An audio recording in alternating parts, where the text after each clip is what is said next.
Welcome to the Tipping Point Show. I'm Jimmy Evans. You're going to want to stay tuned for the show today because I've got Rick Renner joining me to talk about his new book, and it's fascinating. Also, in the subscriber-only portion at the end of the show, I'm talking to Brian Schrager, our correspondent in Israel, and we're talking about the 6 Israeli hostages, Hamas hostages, that were just murdered, including an Israeli American. It has caused upheaval politically in Israel, a firestorm of controversy around the world, and it just makes a bad situation even worse. We're going to be talking about what's happening right now in Israel regarding those things. And I'm going to be introducing Rick Renner here in just a minute. Before I do that, let me talk about our Tipping Point Conference just coming up in just a few weeks on September 20th and 21st at Fellowship Church. If you haven't gotten your tickets to attend in person or for the live stream, go to conference.endtimes.com right now. We have a great lineup of top prophecy teachers in the world. I'll be bringing a keynote message on Friday night, and we're going to have a time of corporate prayer to end Friday night as we pray together for America, our elections, Israel, and everyone who's attending or watching online. We're going to have a special time of prayer for you. You know, we just need to come together right now and pray for America, pray for the soul of America, but also pray for these critical elections that are happening. We need to be praying for the nation of Israel like never before. And I know everyone that's coming there, you've got issues in your own life. People watching online, you've got issues in your lives, and corporate prayer is powerful. There's something that happens when the God's people come together and we pray. And you know something, there is so much tension and stress in people's lives right now concerning what's happening in the world, what's occurring in Israel, the elections, all those kinds of things. And rather than worry about it or just talk about it, we're going to come together and we're going to trust God. The last 10 minutes or 15 minutes of the service on Friday night, beginning our conference, we're going to have a time of prayer.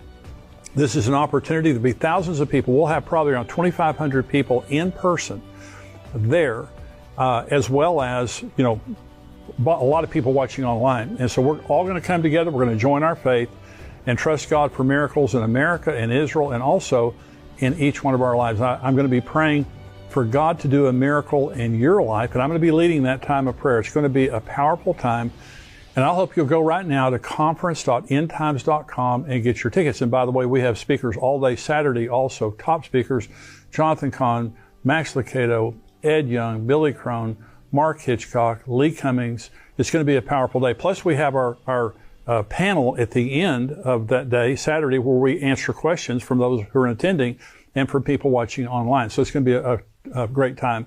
Right now, I want to introduce a very special guest who has been on the show before. Rick Renner is a highly respected Bible teacher and leader in the international Christian community. He's the author of a long list of books that have sold millions of copies around the world in many languages. His understanding of the Greek language and biblical history opens up the scriptures in a unique way.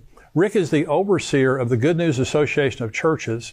He's the founder of the Moscow Good News Church, and he's also the president of the Good News Channel, the largest Russian-speaking Christian satellite network in the world. He's joining me today to talk about his new book.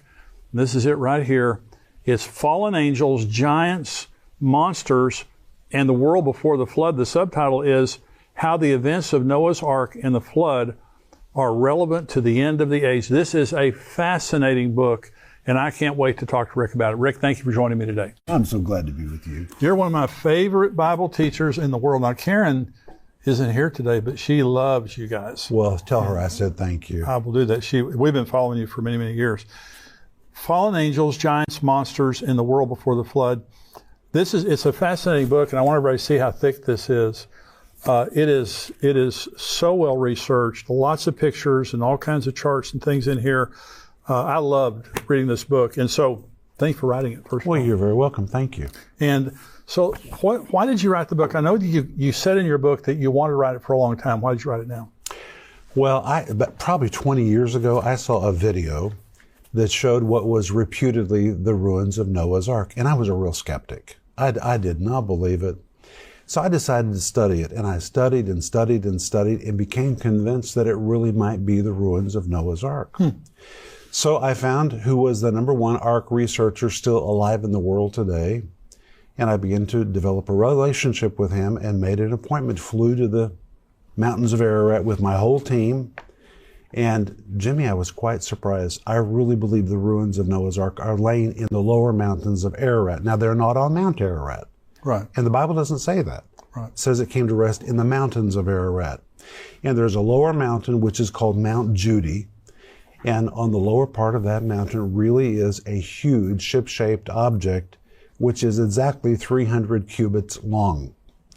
And when I went there and really examined it, and the best way to see it is from the view of a drone, because when you see the drone footage, you have no doubt this is a ship in the mountains of Ararat. How would you get a ship up in the mountains? Well, and I said to the Ark researcher, are you sure it's Noah's Ark? And he said, well, do you know any other Ark that should be in the mountains of Ararat?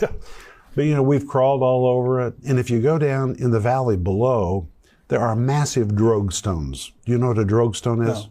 Well, it looks like an anchor. But these were the stones which were hung from the sides of a ship. And they found stones like this in the Mediterranean, the Nile. But these are massive.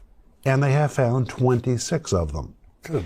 And if you follow the route of those stones, you can see that as the boat began to slow down, Noah and his boys began to cut those stones. And you can follow them almost like breadcrumbs exactly to see how the ship turned and went up into what today is called Mount Judy, which is right on the border of Iran. In fact, from where the Ark is, you can just look right up at the watchtowers, the guard towers that guard the border between Iran and Turkey. Wow. And in fact, if you go to the top, which in ancient times was called the place of the landing. Isn't that amazing? That's amazing. And if you film with your cameras going in that direction, those guards will point their guns at you to tell you to turn your cameras around. I'm sure glad the Ark's on this side and not the other side. Yeah, it's right on this side. Yeah. And it's just amazing. So when I went there with my team, I said, you know what? It's not enough just to film programs about this. I need to write a book about this. Why did God send the flood? What was it really about? And wow, when you look at the first 10 chapters of the book of Genesis, those chapters are amazing. Amazing. It really sets up the rest of the Bible. It does. And we're talking, this show, by the way, is not about Noah's Ark. It begins there, but this is about, really, the Bible starts with Genesis 1 through 10, and the giants were on the earth. They were. And the flood came to wipe them out and everything. But the documentation of Noah's Ark is very important. It is. Because if you think that the Bible is just a storybook, as some do, archaeology proves the Bible. And this is an example. You've been there. I have. But if it turns out that that is not Noah's Ark, it doesn't change one word I wrote in this book. Exactly. Because everything in this book is, it's biblically based. So very, very well researched. And so you talk about how many people were on the earth at the time of the flood. How many people do you think were on the earth? At least several million. You know, Jimmy, in Matthew 24:37, Jesus said, as it was in the days of Noah. And when you read that in the Greek text, as it was is the Greek word husper. And it means exactly, precisely as it was in the days of Noah, so shall it be also in the days before the coming of the Son of Man. So Jesus was prophesying that whatever was happening in the world before the flood is going to be replicated at the end of the age. So if we want to know what's going to happen between now and the end of the age, we have to turn around. Yes. To see what was happening before the flood. Well, that really piqued my interest. So I began to dive into the Old Testament, especially Genesis chapter 6, verses 1 through 4, where it talks about the sons of God that came into the earth, saw the daughters of men that they were fair, and took them, it says wives, but actually took women to mate with. Right. And this is a reference to the watchers, who were angels, Right. who God in His love set in the earth to watch over fallen man. And those watchers did the unthinkable. They violated the boundaries which God gave them, descended into the atmosphere. And you can imagine when those celestial beings came into the earth, it must have looked like a pantheon of the gods. Absolutely. Had come into the earth's atmosphere. Yeah. And the people availed themselves. And by the way, that is the root of all mythology. That's right. It all starts in Genesis chapter 6. And you go back into mythology, and there was a basis of reality in that. In fact, Genesis 6 says these were the men of renown. That's right. There were giants on the earth in those days. These are the men of renown. And the interesting thing about Genesis 6 is there's no commentary.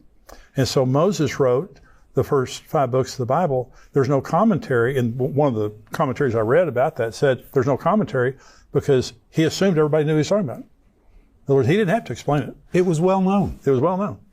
Yeah, it's quite shocking to me. You know, if you look at mythology around the world, they may have different names for their gods, but it's all the same bare bones of the same story. Right. And so it all goes back to Genesis chapter 6, when these angels descended into the earth. And you know what? Jude writes about it. Peter writes about it. Does. And they write real vividly about it. Yes. And what really shocked me is that Jude quotes from the book of Enoch. Yes, well, I had never taken the book of Enoch seriously because it's an extra biblical book. Right. And in fact, people who told me they were reading the book of Enoch, I would say, oh, don't waste your time on that. But you know what? The first 36 chapters of the book of Enoch are very, very old. And there are scholars now who believe those 36 chapters predate the flood. Really? And those chapters, they're not biblical, but they are commentary on what was going on in the world before the flood. When these angels descended into the atmosphere, they began to have sex with women. The women became impregnated and gave birth to giants, and that's the word Nephilim, from the word Nephal. It describes those that are fallen. It could also describe what they did to people. They fell on human beings.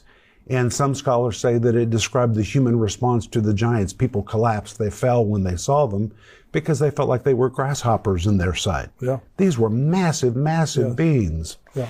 And the book of Enoch, parts of it, were found in the Dead Sea Scrolls, along with another book called the Book of the Giants. Wow. Well, that's another book I didn't take serious, but I was wrong. It is a very serious ancient document which describes the behavior of the giants. And the giants were cannibals. They ate flesh, they drank blood, and that explains why. This weird rule that God gave to Noah when they came off the ark. Of all the laws God could have given, God's first law was no more drinking of blood. Okay, so on the History Channel, William Shatner, Star Trek. Well, he looks good for his age. Well, he's in his 90s. It's He really amazing. does. It's amazing. He was commentating, narrating a story about Arizona. Red-headed giants. I've read about it. Arizona, they were cannibals. In that cave. In the cave. And the Indians, they were cannibals, and the Indians came against the giants and drove them into this cave and burned them there, and the cave still has all the burn marks on it. And so the Nephilim that you're referring to, the cannibals, is they spread out on the earth. They did. And so there are giant accounts. First of all, there are global flood accounts all over the world. There are 270. Oh my gosh. So, and then there are giant accounts all over the world. There are. Yeah. And so this is not something that's not documented. This is documented very, very well. But these were bad people. And the book of Enoch, and I've read the book of Enoch. Now, there's a second, third book of Enoch that are not respected. That's correct. Okay, but the first book is. I read the book of Enoch. Right. It was written to Jews living in the end times. That's right. And even in Jude, when he references Enoch, is talking about the Lord will come with 10,000 of his saints. And so, again, it's an end time reference. And so Enoch, I believe, is not inspired. It's not biblical. It is not. But it's historical. I view it as commentary. Right. And during the intertestamental period between the Old and the New Testament, it was very, very popular. And obviously Jesus' family was reading it because Jude was the half-brother of Jesus. Yeah. He refers to it. I mean, so I decided, you know what, if Jesus' brother was quoting the book of Enoch, maybe I need to go back and read those first 36 chapters, which are the oldest part of the book. But you know, Jimmy, when you read Genesis chapter 5, it gives all the forefathers of Noah. Right. And it begins with Jared. Well, the name Jared was a prophetic name. It means they shall come down. And his name marked the moment when it seems like these angels rebelled against the authority of God and began to come down into the earth. Wow. And from that point forward, all of those names of Noah's forefathers, they all have significant meaning. You know, you come to Enoch, and the name Enoch means to teach or to correct. And if you read the earliest parts of Enoch, he tried to bring a correction to these angels and what they were doing. Yes. Then he gave birth to a son whose name was Methuselah. And Methuselah's name means when he dies, then it shall come. That's the judgment. So Methuselah, when he died, the flood came. It came right after that. Yeah. He had a son whose name was Lamech. It's where you get the word lamentation. So it seems that the very apex of this nefarious event took place during his time. And he had a son whose name was Noah, which means to bring rest or to bring relief. And something that just really blessed me was Hebrews 11:7 says that Noah being warned of God. Well, people think that Noah just himself had this revelation from God. But in fact, God had been speaking for generations. The judgment was coming. It started back in the time of his great-great-great-grandfather Jared. And that revelation had been passed from generation to generation to generation. So Noah didn't just wake up and get a word from God by himself. He had been told from his forefathers, there's a time when this thing's going to end. And the reason it blessed me was because it made me think about our responsibility to pass the word of God from one generation to another generation. That's right. Noah had ears to hear because his heart had been prepared by his forefathers. I think it's amazing. I think it's absolutely amazing. Now, Noah, and you talk about Noah was 500 years old when he received the instructions to build That's right, 500 years old. And so he had sons after that? Well, the Bible says his first son was born about the time that he was 500. Right. And he built for 100 years. Built the ark for 100 years. Now, God gave a warning that he was going to give mankind 120 years to self-correct. Let's talk about that. Because now, a lot of people are confused about that, because a lot of people believe when God said, I won't strive with men forever. Right. The days of their lives be 120 years. Right. Some people believe that's a generation in the Bible. You believe, and you document that in your book, that this is from the time that God proclaimed judgment until the time the flood came, there's 120 years. That's correct. Yeah. So God said, I'm going to give 120 years. I'm not going to tolerate this mess forever. Right. I mean, think about it. God created the world to be a good place. And now all these horrible violations and aberrations and hybrid creatures are roaming the earth. And you know, Jimmy, when I wrote this book, I had a doctor who is a believer who read part of it, and he got really offended with me. And in fact, he accused me of being a blasphemer. I said, a blasphemer? He said, yeah. He said, the Bible clearly says that everything produces after its own kind. How can an angel and a woman produce a giant? Well, that's a very good question. God's intention was that everything produced after its own kind. But in some way which we do not understand, these angels violated that barrier. Right. They violated it. And you know what? Rules are being violated in laboratories all over the world today. That's exactly right. They're creating all kinds of things God never intended to be created. And so that's what happened before the flood. And through these giants, horrible violence and corruption began to fill the earth. And if you read the book of the giants, it says that the giants, just like the angels defiled the women, the giants began to defile animals. And the result was the animals gave birth to monstrous beasts. And that explains why you find the same beasts in mythology all over the world. Cultures that never knew each other, never met each other, but they all tell the same stories about the same kinds of beasts. Like what kind of beasts? Well, like the centaur. I mean, these things were real creatures. You know what? Sometimes people think, well, those old pagan mythology, they just had overactive imaginations. These were the people who created geometry, right, archaeology. They built the pyramids, which we still to this day don't know how to build. These were brilliant, brilliant people who did not have just overactive imaginations. Yeah. And though some of the stories were absolutely legendized, if you go back to the beginning, there was an echo of a memory when they all could remember giants and beasts that were roaming the earth in the days before the flood. And God sent the flood not to destroy. And in fact, the word destroy, which is used in Genesis chapter 6, really is the word to purge. It was a purging operation to clean things up. Well, when it says that Noah found grace in the eyes of the Lord, but Noah was perfect in his generation. Right. Everybody needs grace. Noah was not a perfect man. Right. But he was genetically clean. That's right. And think about the patience of God. He waited until there was only one family that was left unblemished. And you talk in your book, and it's such a great area of your book. You talk about the patience of God. It's amazing. When I read it in your book, I had never thought about that, but he is so extremely patient. He is not in a rush to judge anybody. Right. But you know, Jimmy, when I went to the lower mountains of Ararat, now I've been there multiple times. I've spent a lot of time there because when you see the ruins of Noah's Ark, you just don't want to leave. You want to stay there and really ponder. Yeah. That ship was enormous, especially when you come from the lower end, from the stern of the ship. It is so enormous that it's overwhelming. And the edge of the ship is so well preserved that you can follow the sides of the ship all the way up to the very bow of the ship, and the bow of the ship is pointed. Now, some people today speculate that it was like a big barge. It was not. It was exactly the shape of an ancient ship. Wow. And they have done core drilling into the sides of it now. They've pulled out animal things. They've pulled out actually human things from the inside of it. They've done all kinds of scans, ERT scans, ground penetrating radar. And you can now see right angles. You can see rooms, 3 levels. And the very most recent analysis shows a central corridor that goes right through the center of the ship, and a part of it is still vacated.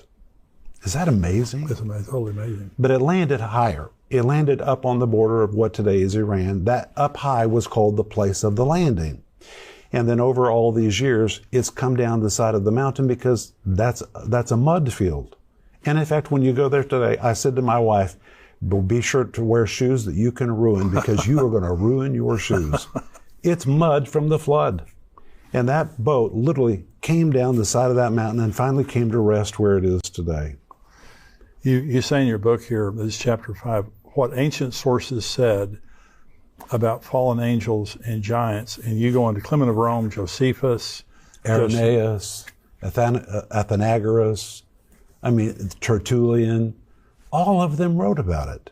Yeah. They wrote about the ark, they wrote about the giants, they wrote about the angels metamorphosing, taking on a different form so they could have sex with women. Yeah.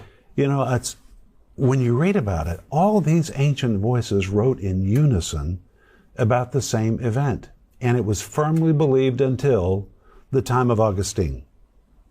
And during the time of Augustine, they were trying to throw off all the supernatural entanglements of paganism. And so Augustine brought a new doctrine that the sons of men were the seed of Seth. And that's where the Sethite theory began. And it's impossible that it's the seed of Seth. Why would the seed of Seth, the sons of God, that's what he said, why would they suddenly begin to produce giants? They would not. And I cover in this book why it cannot be the sons of Seth. So you believe the angels returned, the fallen? Oh, absolutely. Yeah. Absolutely. There was an incursion which occurred before the flood. And the Bible tells us those angels, we read this in Peter and in Jude, God has put into prison. Now this is amazing. The word that is used there in Peter is the word Tartarus. The word Tartarus is borrowed from mythology. Wow. It's an underground abyss where rebellious spirits are held. And Peter says they're going to be held there until the day of judgment. And guess what? The word judgment in Greek is the word crisis. That's literally the word, which means for those angels, it will be the greatest crisis imaginable. Jude writes about it, says they've been imprisoned, they've been incarcerated, but it appears there was a second incursion after the flood. Now, I say it appears because the Bible doesn't explicitly tell us that, but there was the appearance of giants again after the flood. It happened again. Now, here's my question for you. Okay.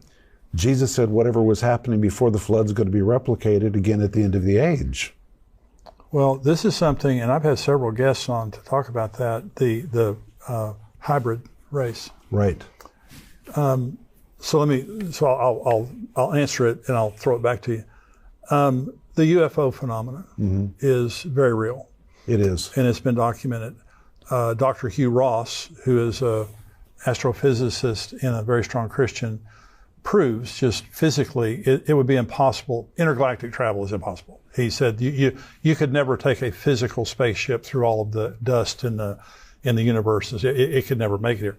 These are not intergalactic; they're interdimensional. They're interdimensional. That's right. And so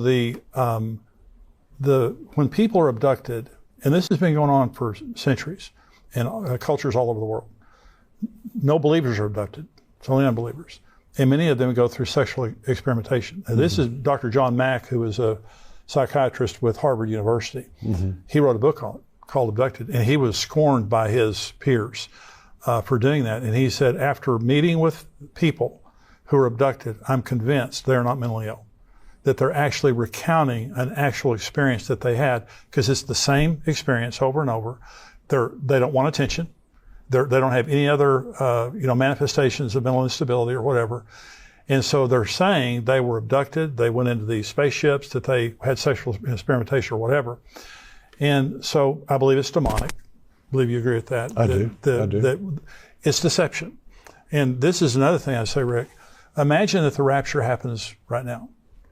And the next thing that happens is there's a UFO over New York City, Washington, D.C., Los Angeles, London, Moscow. Which gets more attention? Right. Okay. And so the Vatican has been studying UFOs for a long time. They have an observatory on Mount Graham in Arizona. They have a infrared telescope called Lucifer that they're watching something come. This is what they're saying. Late Tom Horn was a guest on my show, and he wrote a book on this. And they said, we're watching something come. And when it comes, we're prepared to change our theology. And they may be baptizing us rather than us baptizing them. And so, and on Mount Graham, and Tom writes about this in his book, he was there with the Jesuits who run Mount Graham, and they talk about all the UFOs. They're always seeing all these UFOs up there. Well, there are more people in Europe that believe in UFOs than God. The UFO phenomenon, because of movies, beginning with The Close Encounters of the Third Kind, all these different movies, and the movies today are so realistic that people are conditioned. They are. And so I believe that the hybrids very well could be either the offspring of the sexual experimentation that the demons have been doing with people. You go right back to fallen angels. And, yeah, you do. So I don't know if they're here among us. I don't know if they're going to show up. L.A. Marzulli was on the show. Don't you like him? I love him. He's fascinating. And he said what he believes, and I believe that Billy Crone also said the same thing. They believe when we go up, they come down. That when the rapture happens, they're coming down. Well, you use the word abduction. Well, if you go to Genesis 6, it says that the sons of God took wives of all that they chose. I think they were like abductions. And that's when that mingling of seed began to take place. And it seems to me, in Luke 21:11, Jesus made a statement which scholars have not known how to interpret. Greek translators have never translated correctly because it is so strange.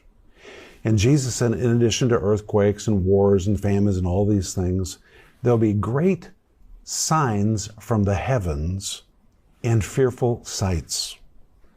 Well, when you read that in the Greek text, there's a little preposition apo, which means from, but the way that it is used in the text literally means there will be the great or multiple appearances of things descending from the heavens. There you go. That's literally what it says.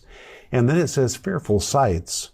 The Greek word phobotron, which is the derivative of phobos, which means fear, but when the word phobos becomes phobotron, that word was only used one way, and anybody who's really an expert in Greek knows this. But the translators didn't know what to do with it because it is the Greek word for monsters. It is the word monsters. So if you take those two statements together, Jesus said at the very end of the age, there will be great, and the Greek here refers to a multiplicity of experiences, things descending apo directly from the heavens, and connected with that, there will be the appearance of monsters. And of course, translators haven't known what to do with that. But we're really living in the day when people are seeing things come out of the heavens.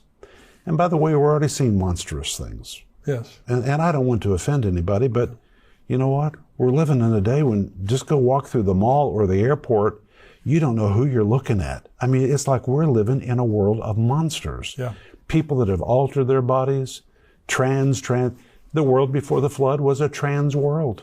When all these hybrid creatures were being created, now we have transhumanism, which you guys cover so well in your conferences. Big issue. We've got transgenderism. Trans is the big word. Yeah. And you know what? Nutty has only begun. It's going to get more bizarre as we come to the end of the age. And I want to say a word about the rapture. Okay. In 1 Thessalonians chapter 4, Paul talks about the rapture. And people say, oh, the word rapture is not in the Bible. No, it's not. The word rapture is from the Vulgate translation, translated by Jerome, from the Greek word harpazo. Right. But the word harpazo means to seize. But the way that word harpazo is used, it always means to snatch out of danger just in the nick of time.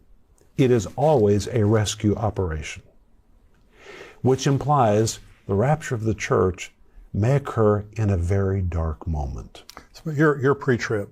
I'm pre-trib. So you believe that Jesus is going to come for the church before the tribulation begins? I do, but I believe it might get so dark Yeah. The people might feel like they're in the tribulation. And that honestly is an encouraging word, because we get a lot of people that are just very discouraged. It's overwhelming. It is. You look at Israel, you look at America, you look at the world and what's happening in the world. Right. And it's Jesus said that there would be distress upon the earth with perplexity. That's right. And perplexity, I don't know what the Greek word is, but it means there's no answer. Right. You just can't find the answer. And that's what's happening in the world. The problems that we have, there's just no answers. And they just keep getting worse. And I don't, when I studied about the rapture and about the end times when I was in my 20s and 30s, I got saved in 1973. So it was Pollyanna compared to the day. And David Wilkerson in 1983, I was in college. 1973, I was in college, and he came out with a book called The Vision. I remember when it came out, people laughed at that book. Yes. And we had a Bible study, and someone brought in a cassette tape back in the days of cassette tapes and played his sermon on the vision. Well, first of all, it scared you to death. He talked about sex on TV, homosexuals on TV. People said, oh, that'll never happen. He really took a lot of heat. I mean, when he said it, well, first of all, it was so credible. I mean, it just was anointed the way he did it. It was. Well, it's come true. Yeah, every word of that vision has come true. Every word.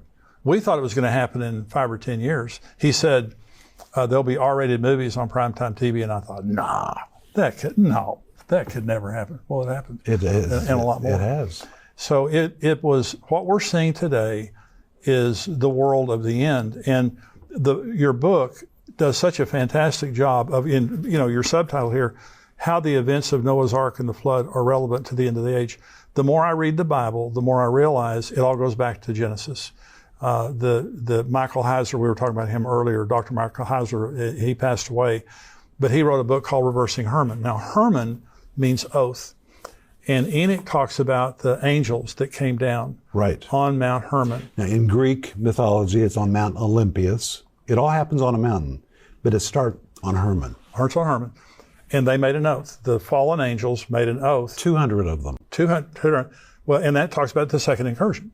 You could have one incursion, you had plenty of angels, and they made an oath on Mount Hermon to populate the earth with human women. Now, the interesting thing is, when the children of Israel came into the promised land, and they said, we're like grasshoppers in comparison to these people, it was at the base of Mount Hermon. I mean, Israel is at the base of Mount Hermon. And so they're coming into the land around Mount Hermon, and they're seeing the Nephilim, they're seeing all these people. It terrified them. David killed Goliath. Mm-hmm. He was one of them. He was. And all of them. So the Bible, so what we're talking about on the show today is not something that happened back around Noah's day. It's something that happened in Noah's day that continues to happen today. And exactly like you said, as it was in the days of Noah, that was a very important time, it's going to be happening again. Now you have violence. We have a world of violence. You have immorality. They had world population boom. World population boom. They had evil continually in the heart of man. Oh my goodness, the section I did on that in this book about how evil today, all kinds of new inventions of evil, sex toys, sex robots. Right. I mean, what man has done, I mean, we're violating so many things in the same way there were violations before the flood. It's off the charts. So we're going to come back next week. Rick, you're going to join me again next week. And we're just now getting, honestly, we're just barely into the book. And so we're going to continue to talk about Rick's book. Thank you for joining me today. It's good to be with you. And we'll be back again next week. Thank you for joining us for today's show. Now we're going to go right now into the subscriber-only portion. And I'm talking to Brian Schrager, our correspondent in Israel.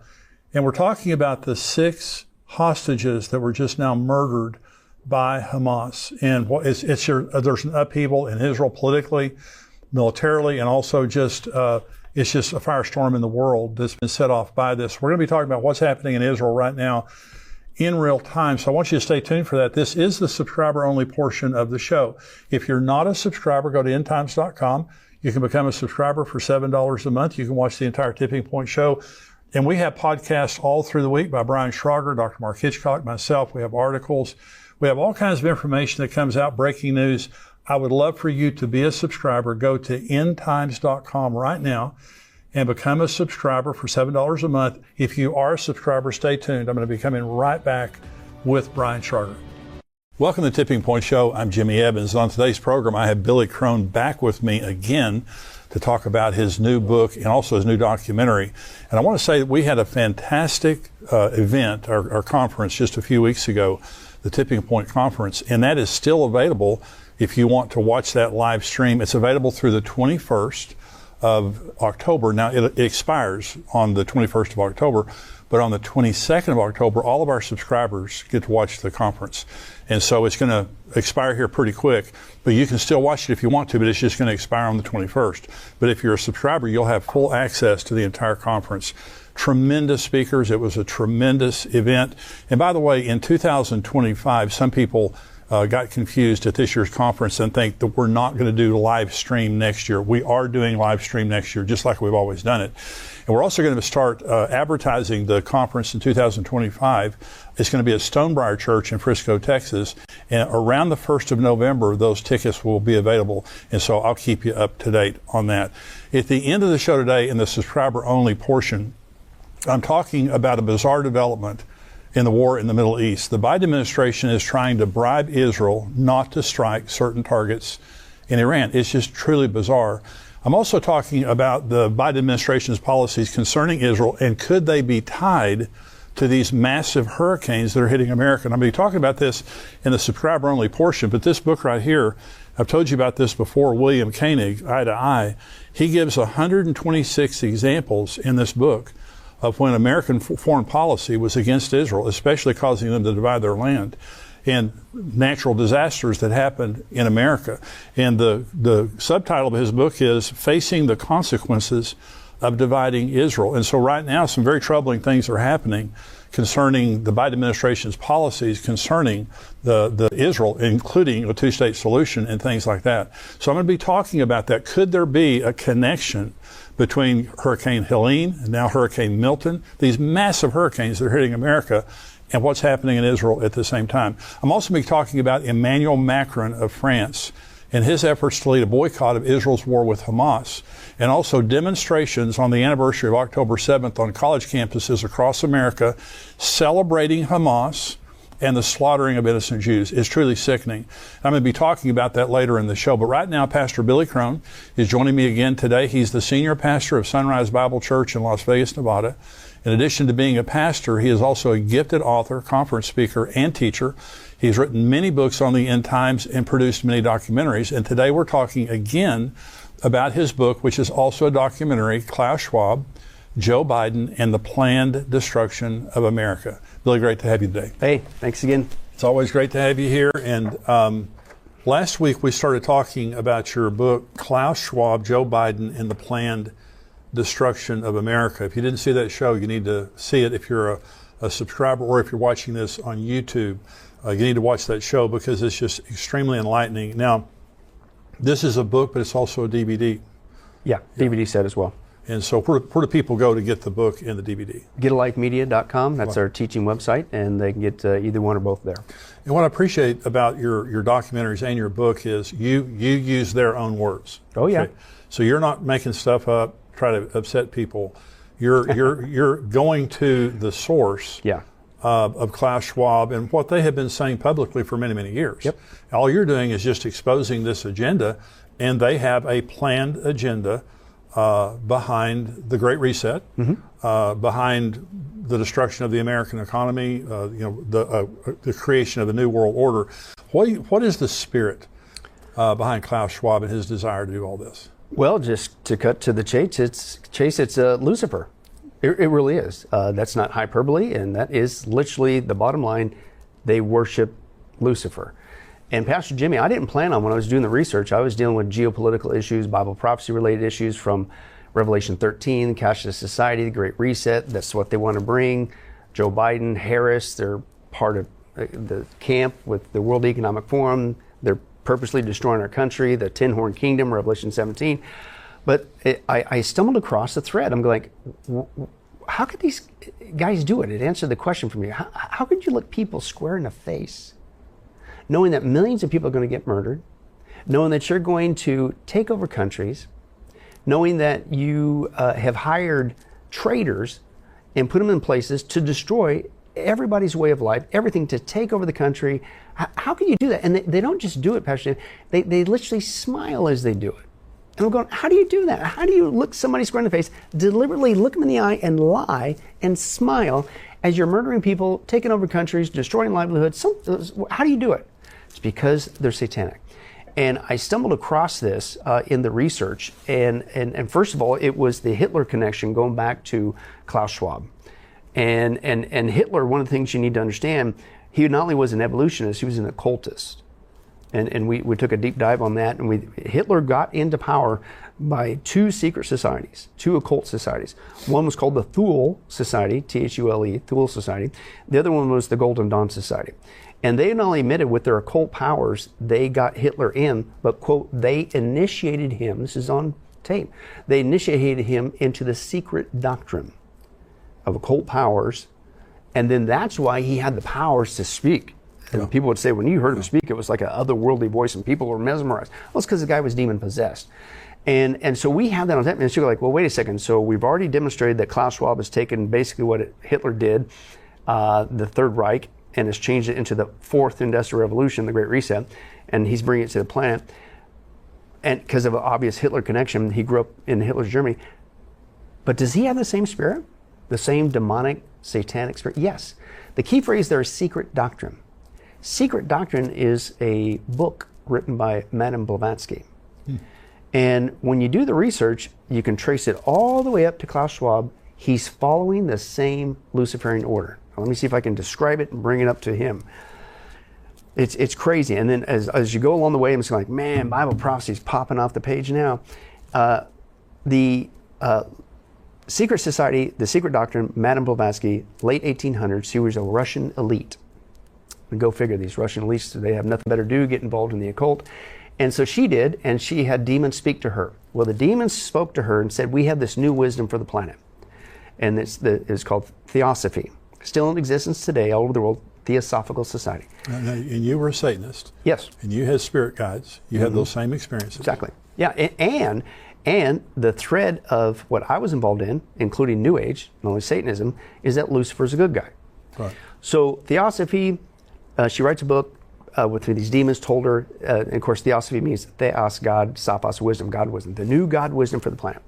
And in a nutshell, what these demons told her is that Satan's a good guy, Christians got it wrong, and if we listen to Satan, who's really here to help us as the light bearer, Lucifer, light bearer, then we can bring peace to the planet. And go figure, we need to launch, these demons told her, a Luciferian order that will include a one world government, a one world religion, and there will be a one world leader on the scene who will be Lucifer inspired. But again, they think it's a good thing. Wow. She actually wrote what was called the Lucifer Journal, right? Because they think he's a good guy and we need to listen to him. He's the one who will bring peace to the planet. So she hands the baton off and she wrote the book Secret Doctrine, right? And that's what Hitler got indoctrinated into.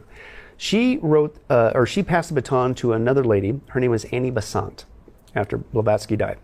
Annie Besant got hooked up with Freemasonry, which is another Luciferian order. But she also, in her communication with the demons in Theosophy, they added another layer, and that was we have too many people on the planet. Wow. This is where the depopulation, which is what is part of the Great Reset, too many people, we need to depopulate the planet. Guess who she starts chumming up with? Margaret Sanger, who's the founder of Planned Parenthood. Oh, gosh. Who began the process to depopulate the people who, in the Margaret Sanger's words, misfits, the weeds, you know. Eugenics. She was into eugenics. Exactly, which is also part of the Hitler That's right. scenario. Then what's crazy is it goes to the next lady, Alice Bailey. And this is where you get your UN connection, right? But they had a term for this. You know, they don't want to come out and say, hey, it's a new Luciferian order and we're going to create a one world government and one world religion and follow a one world leader who's satanically inspired. That's too obvious. So from the very get-go, how they described this coming order was a couple different phrases. Blavatsky started with the coming New Age. That's how they described it.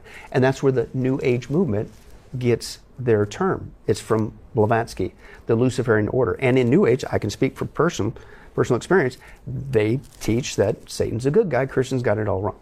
Then, when you get up to Besant and Alice Bailey, they added another term for it, the Age of Aquarius. Sound familiar? Oh, yeah. That was that Fifth Dimension song, whatever. But they're describing this Luciferian age that is coming to the planet behind the scenes. Then, when it gets to Alice Bailey, she began to describe it, and here's where the term originally came from, the New World Order. It comes from Theosophy. It comes from these people who believe that that we need a one world government, whatever. A lot of us, even about prophecy, go, oh, that was a term that came up in the 90s and you started hearing political elite. No. It goes back to them. That's why they were saying that term, because they're linked with Theosophy.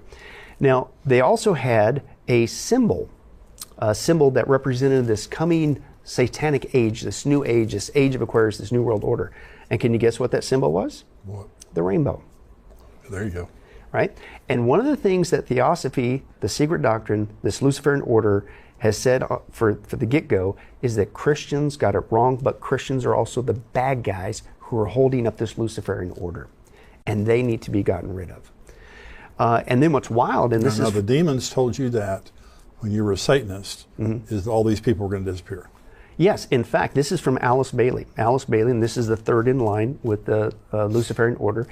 Alice Bailey said, quote, that these people, the Christians, ultimately, quote, will just disappear. They will elect to leave this dimension as if they just entered into another room. And so they're expecting us to disappear. And they want us to disappear because they admit that we are, watch this, holding things up. Yeah, well, the Bible calls it we're restraining. Exactly, it's 2 Thessalonians 2, right? The restraining influence. That's what the word kateko means, to withhold the course thereof. So there's that. But then, anyway, let me get you with the Alice Bailey. Alice Bailey, the UN Connection, she started what was called the Lucifer Publishing Company in 1922. Goodness. And that's a little too obvious. So then a few years later, she renamed it the Lucis and then Lucis Trust, which is still in existence today.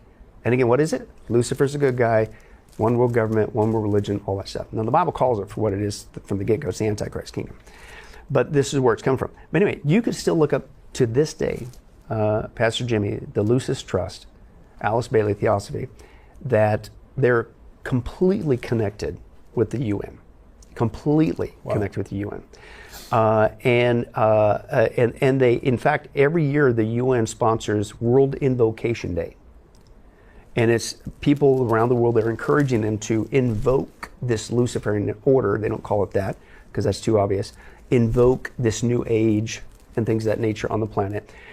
In fact, I filmed in the UN a few years ago for one of our other documentaries, and you don't get it on the outside as much as you do on the inside. When you go on the inside of the UN, total new age, man. And they don't hide what they're doing. All the murals and stuff, one world religion, one world government.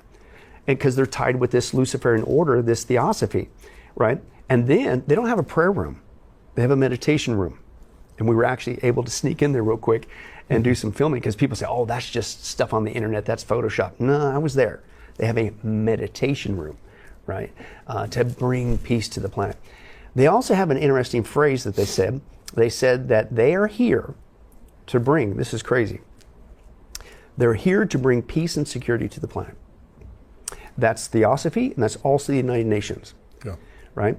In fact, we got it on tape. We secretly recorded one of the ladies. We took the tour to go around to do some filming.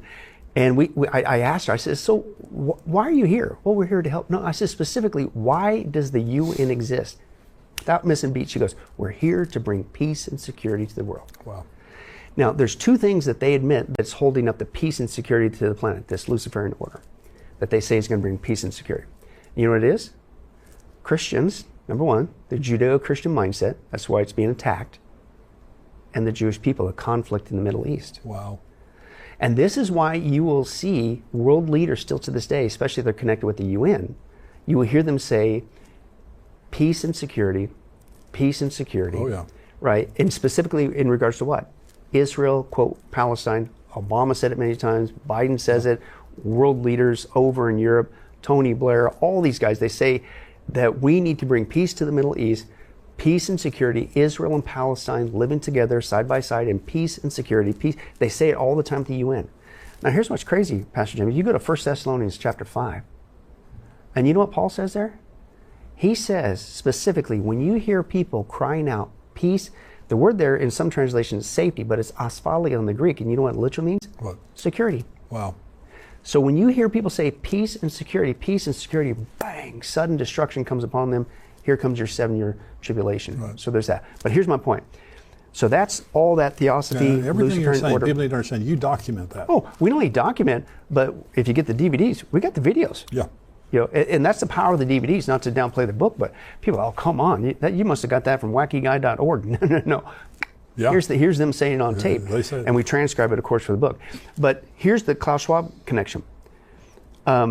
Guess who, admittedly, and they still have it on the World Economic Forum's website, was one of Klaus' best buddies? Who? A gentleman named Maurice Strong. And if you know anything about Maurice Strong, he was one of the biggest New Agers, theosophy guys in the United Nations. And Klaus admitted that the World Economic Forum would not be what it is today without Maurice Strong. And he recently passed away, Maurice Strong. But again, so you got Lucifer's good guy, one world government, one world religion, follow one world leader, theosophy, Blavatsky, Besant, Bailey, UN, Maurice Strong, Klaus Schwab. Wow. It's a direct tie. And I stumbled across it. But once you start going down that rabbit trail, and so I'm going, you can call it Great Reset all you want. It's a Luciferian order. It used to be called New Age. Then it went to the New Age, or Age of Aquarius. Then it's been the New World Order. Klaus just relabeled it, Pastor Jimmy. Now he calls it the Great Reset, the Fourth Industrial Revolution. It's the same thing. And this is the only book on the planet that tells you, no, you can call it what you want. That's right. This is the coming Antichrist kingdom. Well, and Satan, you know, one of the most chilling scriptures in the New Testament, it was talking about when Jesus was being betrayed. It said Satan entered Judas. Yeah. And, you know, demons, they want us as their body. They want to, Jesus said when the demon goes out of a man, he goes into waterless places looking for another house, another place to inhabit. So the Antichrist is Satan in the flesh. Yep. He's Satan possessed. So Satan is creating the world that he's going to rule. Mm-hmm. So when you're saying all these things, it's not just happening. It is being orchestrated by Satan, because Satan's going to make another play at being worshipped, at taking God's place, and all those things like that. So it is Luciferian. And Satan is behind the scenes right now of what's happening, and the Bible is the only book on earth that tells us in advance what's going to happen. Yeah, and what it really is. Because these guys are masters of labeling, relabeling. Yeah. I mean, you can't show up on the planet and say, hey, I'm Lucifer, and I'm going to take over the planet and install a satanic regime and mass murder most of you guys, and demons are going to flood the planet. Oh, no, people aren't going to resist. Yeah. So you relabel it. It's the secret doctrine. It's the new age. Yeah. It's the age of Aquarius. Didn't you hear that song? Yeah. Right? It's going to be great. It's the, what do they call that? The Inflation Reduction Act. Yeah, really. They're masters at this. Yeah, exactly. Yeah. So, but that's really what's going on. But you mentioned that, go back to, what's the spirit behind? After this research, I go, well, wait a second. So Klaus Schwab, I know the spirit now behind what he's doing. He's relabeled it as the Great Reset, it's the Luciferian order, the Antichrist kingdom. But wait a second, he's got people all over the world, including Biden and Harris in office. So do they have a spiritual connection as well? Boy, did they ever. And it's not good. And it's definitely not the Spirit of God. Right. And I've said this phrase after I did the research. There's one thing that I think Trump forgot to mention when he says we need to drain the swamp. He forgot one word.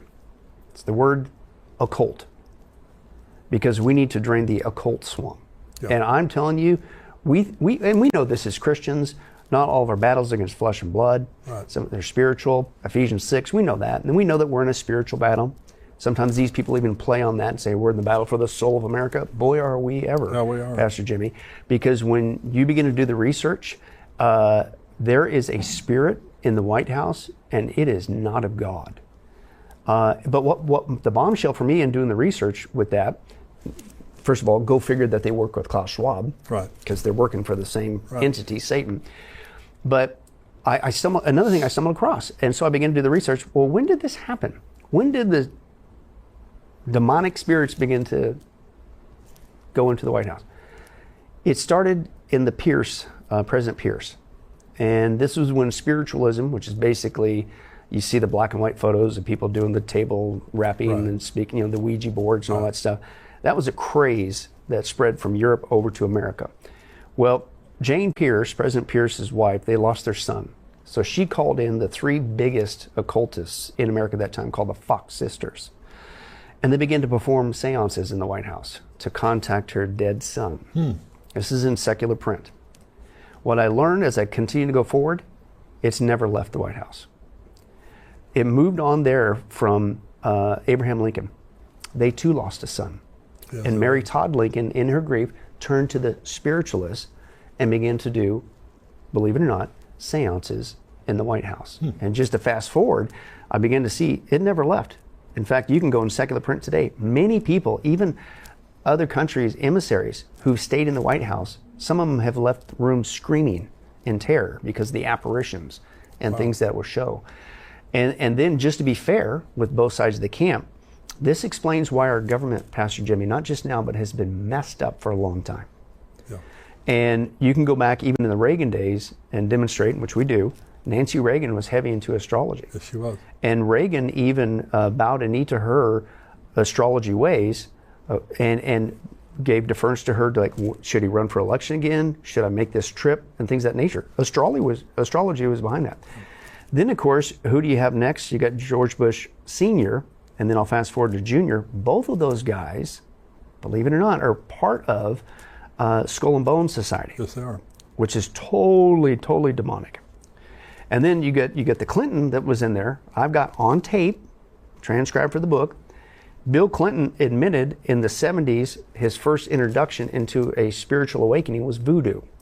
He and Hillary were down in Haiti, and they were a part of a voodoo ceremony where this lady gets demon possessed and things of that nature, and he thought it was the coolest thing ever. And he basically said that after that spiritual adventure, that he determined that the spirits were telling him he's going to run for office. Wow. This is voodoo. I got it on tape. I don't know if the guy's still alive, because usually those people disappear with the Clintons, that Hillary, and this is back in the Arkansas days, that one of his jobs was to keep from the public, he was hired by Bill to do this, that Hillary on weekends was a part of a witch coven. Wow. And which of course we're going, oh, that makes sense, right? Right. But and then fast forward, so then you got the Obamas, and there's, just to cut to the chase, satanic overtones that we bring out with that. Michelle, his wife, she was involved in voodoo. In fact, this is still in print. She brought voodoo into the White House with her mom, Mary Ann, because her husband was passing away. So she used voodoo rituals more than once in the White House to things of that nature. Biden, if we forget about Biden Harris, who was applauding and working their tails off, performing occult rituals for him and Harris to win? Witches and Satanists. It's like everybody's forgotten this. It's like, don't you remember? This was crazy. Wow. They were gunning for him. And when you got witches and Satanists on your side saying, hey, that's not a good sign, right?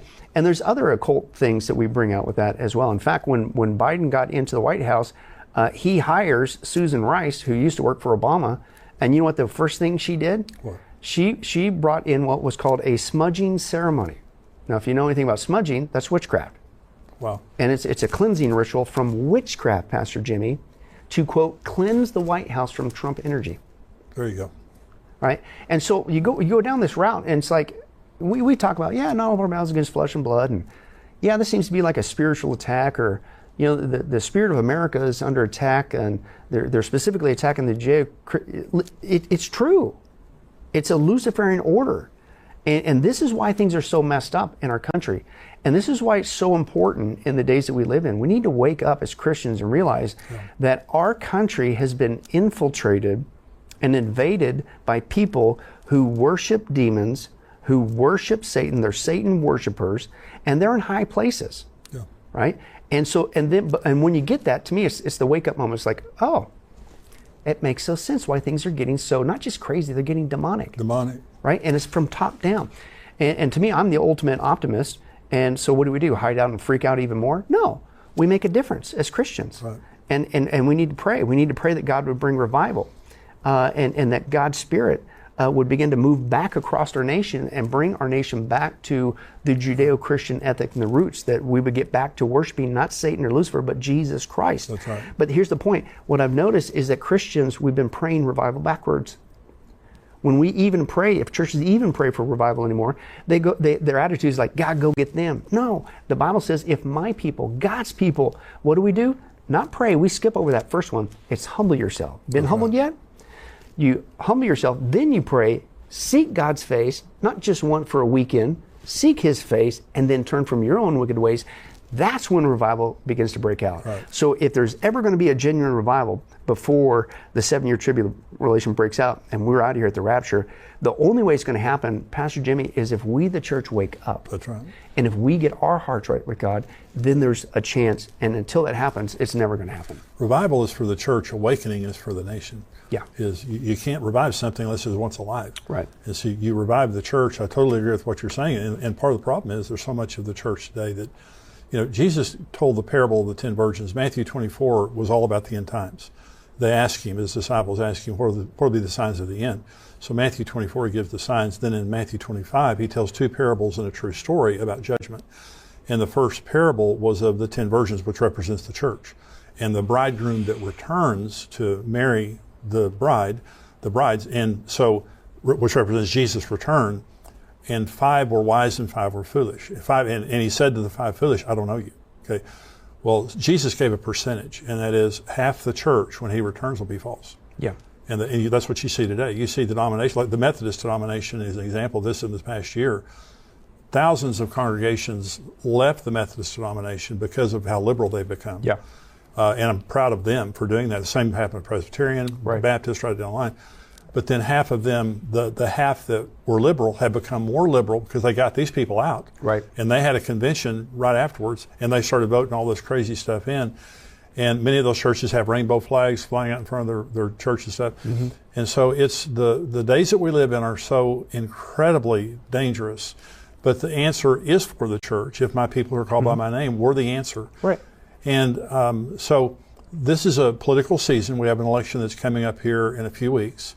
And the number one thing, when Billy and I are talking, if it sounds like we're being partisan or whatever, we're not being partisan. Billy is just exposing what's happening. Billy documents everything. He's a researcher.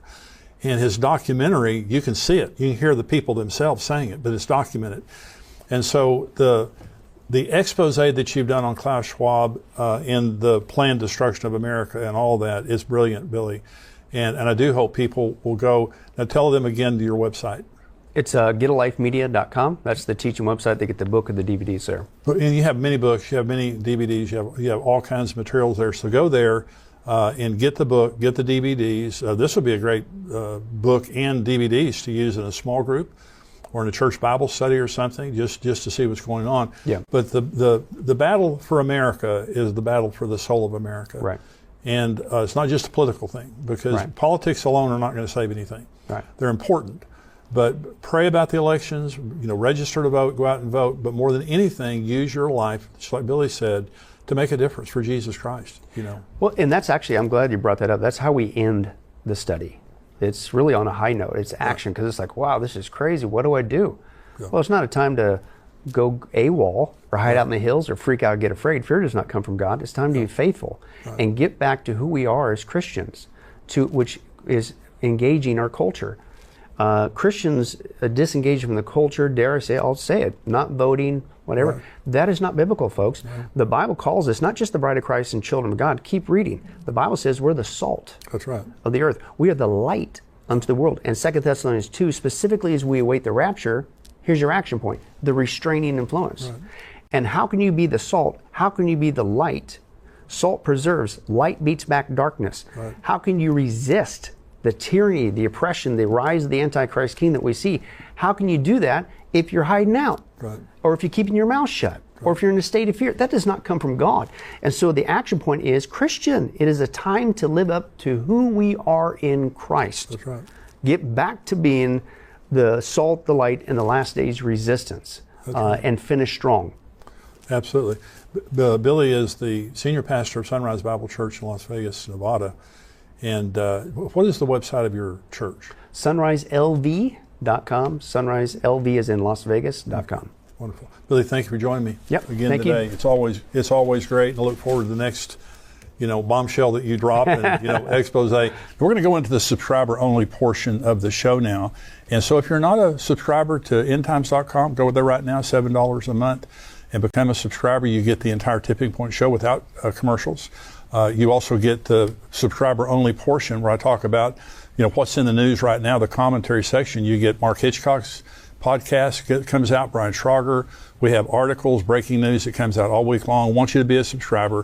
$7 a month. I'm saying this, help support endtimes.com and what we're doing. What we're doing is very important. In fact, other than the gospel, I believe that what we're doing is the most important message in the world right now, is helping people understand end time prophecy and that Jesus is coming, and help people not be anxious but actually be comforted. Because when you understand end time prophecy properly, it comforts you, but help support, not just become a subscriber, help support. And some of you, even if you don't want to become a subscriber, you can go to endtimes.com and you can give a financial gift to help support what we're doing. And we're expanding this ministry like never before. We need your help to hire people, to do things, to produce different programming and hire new people to be contributors on the show. And so endtimes.com, you can become a subscriber, or you